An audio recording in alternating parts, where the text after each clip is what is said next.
What do I mean by Christian high theory and apologetic? Well, by the way, I'm a little indebted to Leslie Newbigin on this, but let me talk to you about this.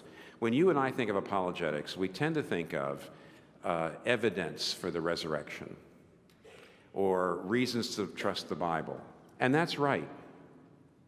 But if you go to the early Christian apologists, and by that I mean people like Tertullian and Justin Martyr and Irenaeus and Clement of Alexandria and Augustine himself and Origen, if you read their apologetics, they did definitely do some evidence. They certainly talked about the resurrection as a evidence for the truth of Christianity, absolutely.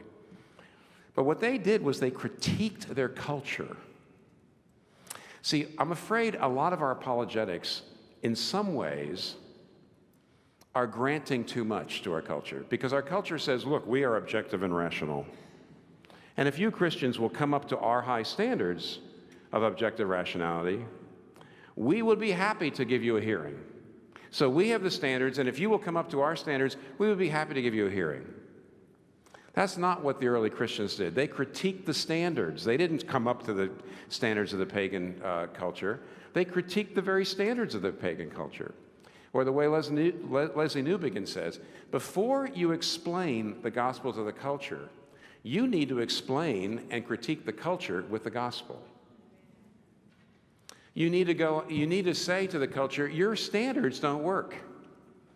You're not objective. You say you're objective. You're not rational. You say you're rational. Okay?